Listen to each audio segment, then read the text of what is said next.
India தாக்குதல் நடத்த வாய்ப்புள்ளதால் பாகிஸ்தான் எல்லையில் படைகளை பலப்படுத்தியுள்ளதாக பாகிஸ்தான் பாதுகாப்புத்துறை அமைச்சர் கவாஜா முகமது ஆசிப் தெரிவித்துள்ளார்.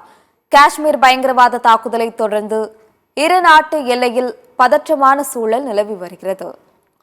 இந்நிலையில் இந்த விவகாரம் தொடர்பாக பேசிய பாகிஸ்தான் பாதுகாப்புத்துறை அமைச்சர் கவாஜா, இந்தியா எந்த நேரத்திலும் தாக்குதல் நடத்தக்கூடும் என்பதால் எல்லையில் பாகிஸ்தான் படைகளை பலப்படுத்தியுள்ளதாக தெரிவித்தார். மேலும் சில முக்கிய முடிவுகள் எடுக்கப்பட்டு வருவதாகவும் கூறியுள்ளார்.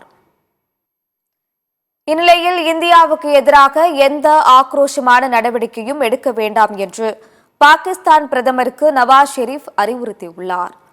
ஆளும் கட்சியான பாகிஸ்தான் முஸ்லீம் லீக் நவாஸ் கட்சியின் நிறுவனரும் 3 முறை பாகிஸ்தான் பிரதமருமான நவாஸ் ஷெரீப் தனது சகோதரரும் பிரதமருமான ஷெபாஸ் ஷெரீப்பிடம் இதனை வலியுறுத்தியுள்ளார்.